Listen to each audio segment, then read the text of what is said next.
नमस्कार मित्रांनो, मी आणि धनुष आम्ही आलो आज घोरडेश्वर ट्रेकिंगसाठी। तर आपल्या घराच्या पाठीमागेच हा डोंगर आहे खूप मोठा। तर आम्ही दोघं सकाळी सकाळी चाललो ट्रेकिंगला। चला तर मग आमच्या सोबत या।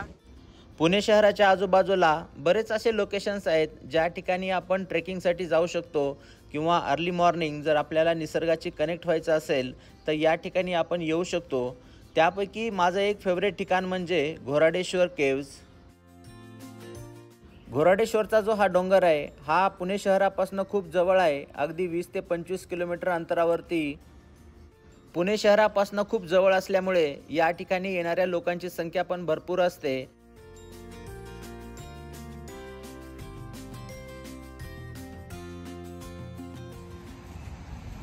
मग धनुष चालणार का एवढ्या वरपर्यंत? हो चालणार। बघ बरं, पाय दुखतील नाही तर। डोंगराच्या पायथ्याशी चहा पाण्यासाठी हॉटेल आहे। या ठिकाणी आपण वॉटर बॉटल किंवा आणखीन काही आपल्याला स्नॅक वगैरे पाहिजे असतील तर या ठिकाणी आपण इझिली घेऊ शकतो।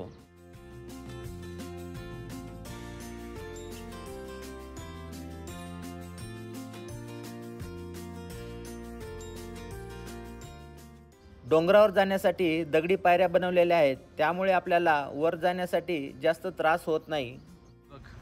भरपूर पायऱ्या आहेत वर जाण्यासाठी। You need strong legs, okay? Yes, soccer साठी बरे आहे तुला, तुझे लेग्स एकदम स्ट्रॉंग होतील। मग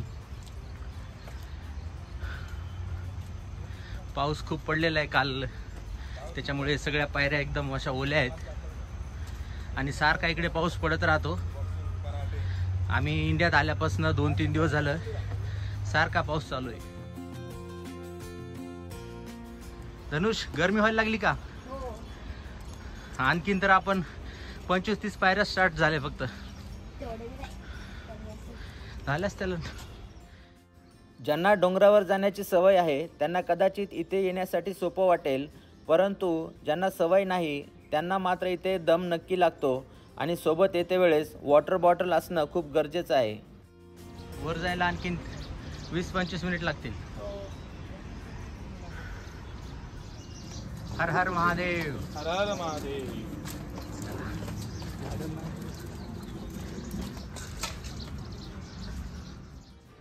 सध्या पावसाचं वातावरण असल्यामुळे डोंगराच्या आजूबाजूचा जो निसर्ग आहे तो खरंच खूप सुंदर दिसतो। हा डोंगर बराच उंच आहे, वर जाण्यासाठी साधारण 25 ते 30 मिनिटाचा वेळ लागतो आणि धनुषला जास्त सवय नसल्यामुळे त्याला दम लागत होता, त्यामुळे आम्ही थोड्या वेळाला ब्रेक घेऊन वर जात होतो। डोंगरावरती चढत असताना एका गोष्टीचं खूप दुःख झालं मित्रांनो, कारण डोंगराच्या आजूबाजूला लोकांनी वेस्ट मटेरियल खूप जास्त टाकलेलं होतं। प्लास्टिकच्या बॉटल्स असतील किंवा कचरा असेल। आपण ज्या ठिकाणी फिरायला जातो त्या ठिकाणी असं घाण करणं बरोबर नाही, कारण त्यामुळे डोंगराची जी नैसर्गिक सुंदरता आहे ती खूप खराब होते। आपण ज्या ठिकाणी फिरायला जातो त्या ठिकाणावरती गेल्यावर आपल्यामुळे तिथे काही घाण होणार नाही याची आपण काळजी घेतली पाहिजे, कारण आपल्यानंतर दुसरे पण लोक त्या ठिकाणी येत असतात।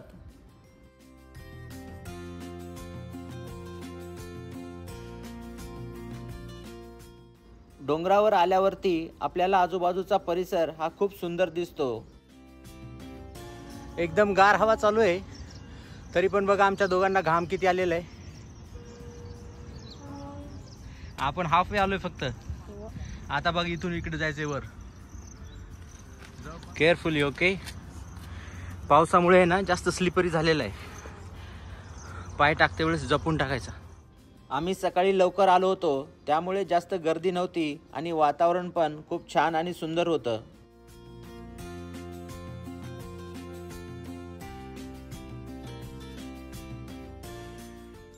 20-25 मिनिट चालल्याच्या नंतर आमच्या दोघांना पण खरंच खूप थकल्यासारखं वाटत होतं।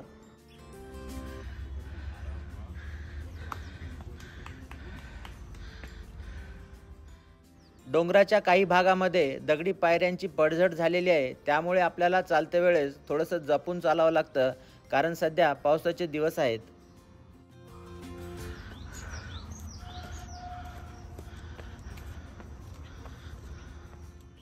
डोंगरावरती वाहणाऱ्या पाण्याच्या स्वच्छ धारा मनाला खूप आनंद देत होत्या।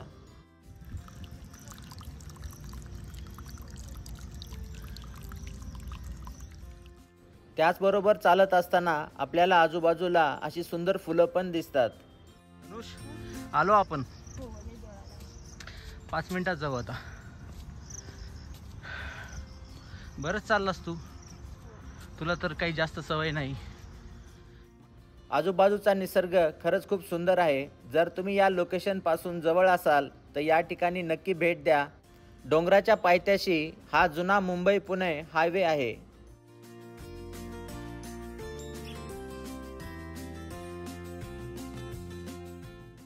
वर जात्या वेळेस असे सुंदर पक्षी पण आपल्याला पाहायला मिळतात.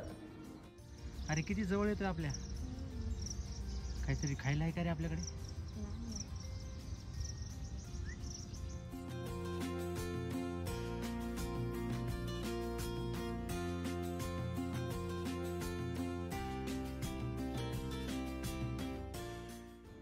डोंगरावर आल्यावरती या ठिकाणी आपल्याला इथे पुजाऱ्यांचे घरं पण दिसतात. कारण या ठिकाणी महादेवाचे मंदिर आहे, त्यामुळे जे इथले जे पुजारी आहेत ते इथेच राहतात.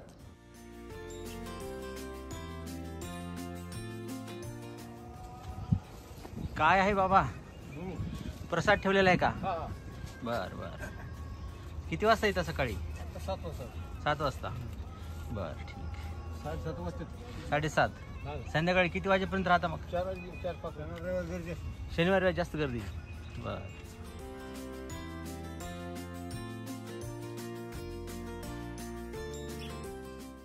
डोंगराच्या सपाट भागावरती आल्याच्या नंतर यापुढेही जाण्यासाठी आणखीन एक डोंगर आहे, परंतु आज आपण तिकडे जाणार नाही. कारण यापुढे वर जाण्यासाठी पायऱ्या नाहीत आणि सध्या पावसाचं वातावरण असल्यामुळे वर जाणं खूप अवघड आणि धोक्याचं आहे.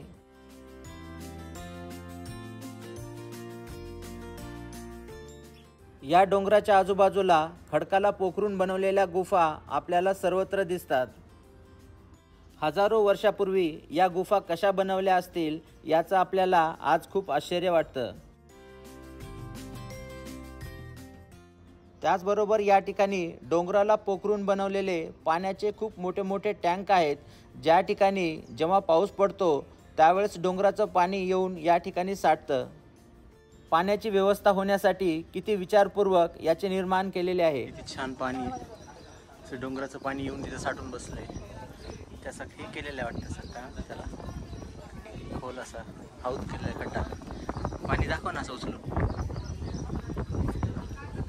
चेहऱ्याला लाव, गार पाणी लाव, लाव चेहऱ्याला. अच्छा मित्रांनो, ही वास्तू खरंच खूप सुंदर आहे. जर तुम्ही या लोकेशनच्या जवळ असाल किंवा कधी तुम्हाला वेळ भेटला तर या ठिकाणाला नक्की भेट द्या.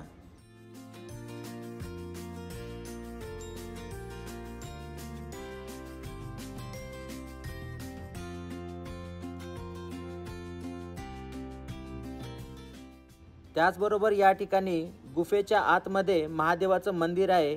चला तर मग आतमध्ये जाऊया.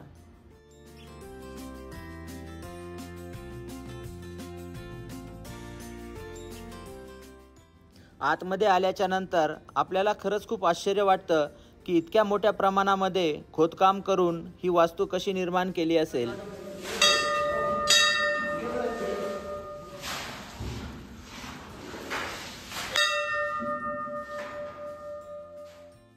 आज सोमवारचा दिवस होता, त्यामुळे बरेच भाविक महादेवाच्या दर्शनासाठी इथे आले होते.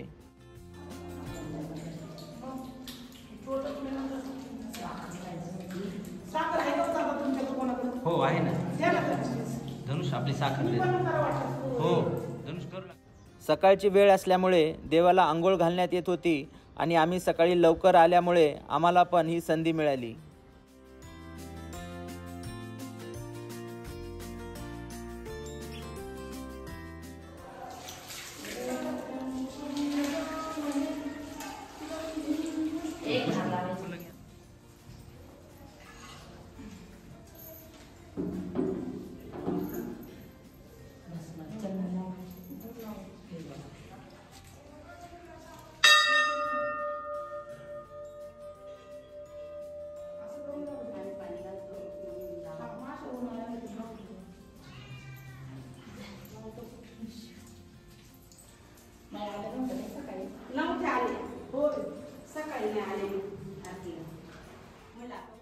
महादेवाचे दर्शन घेऊन मन खूप प्रसन्न झाले आणि खूप आनंद वाटला.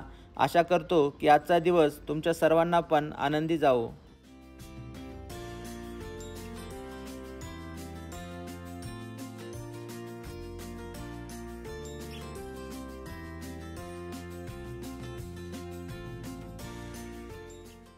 दर्शन घेतल्याच्या नंतर आम्ही बाहेर आलोत. बाहेर मंदिराच्या साफसफाईचं काम चालू होतं.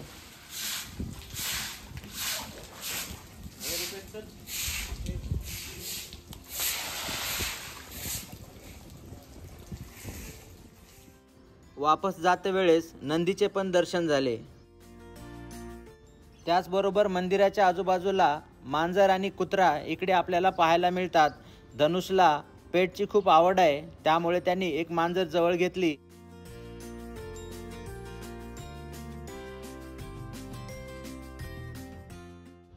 याच डोंगराच्या दुसऱ्या बाजूला विठ्ठल रुक्मिणीचे पण मंदिर आहे. चला तुम्हाला ते पण दाखवतो.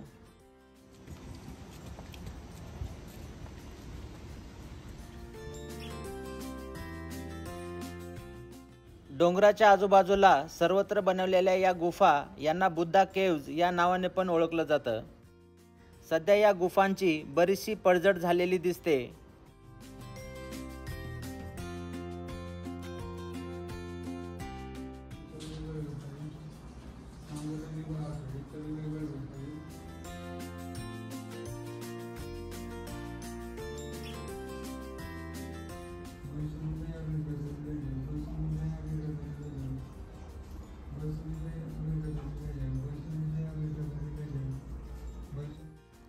जगद्गुरू संत तुकाराम महाराज यांची पण मूर्ती आहे या ठिकाणी. असं मानलं जातं की संत तुकाराम महाराज या डोंगरावरती यायचे आणि या ठिकाणी बऱ्याच गाथा त्यांनी लिहिलेल्या आहेत.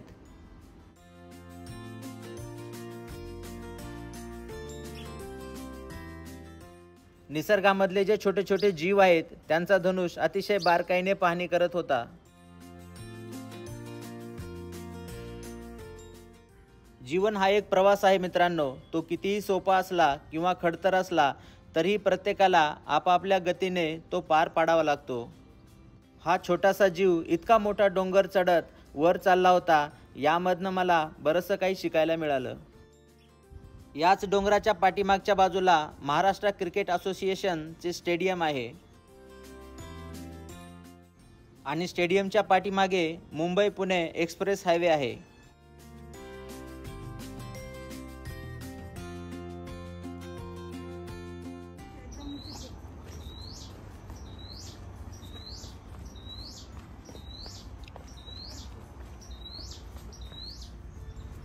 या सुंदर निसर्गाचा आनंद घेत घेत आम्ही घरी वापस निघालो.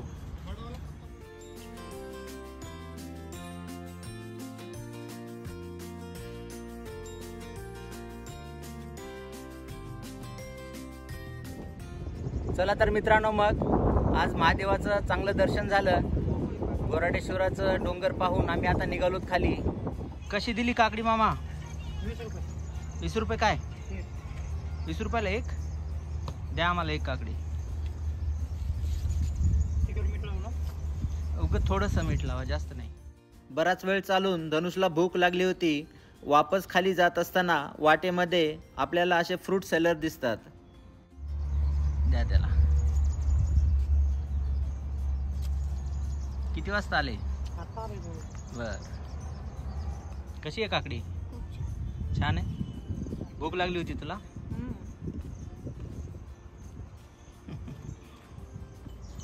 काय नाव आहे तिचं? पीबी. पीबी? हां, पीबी. हो, पीबी. Hello PB. त्याचबरोबर वाटेमध्ये आपल्याला राशी भविष्य सांगणारी काही मंडळी पण इथे दिसतात.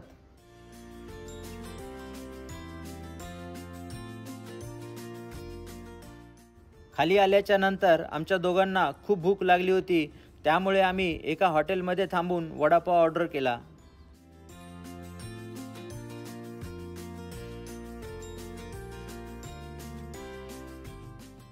पुण्यामध्ये आपल्याला सर्वत्र वडापाव आणि मिसळपाव याचा सुगंध येतो. जेव्हा आपण बाहेर असतो त्यावेळेस भूक लागल्यावर या गोष्टीपासून दूर राहणं खूप अवघड आहे. चला तर मित्रांनो, मग आशा करतो की हा व्हिडिओ तुम्हाला आवडला असेल. व्हिडिओ जर आवडला तर लाईक, शेअर आणि सबस्क्राईब करा. भारतामधला हा आमचा प्रवास आणखी चालूच आहे. आपण लवकरच भेटूया आणखीन अशाच सुंदर व्हिडिओमध्ये. तोपर्यंत काळजी घ्या, मजेत राहा. Bye bye.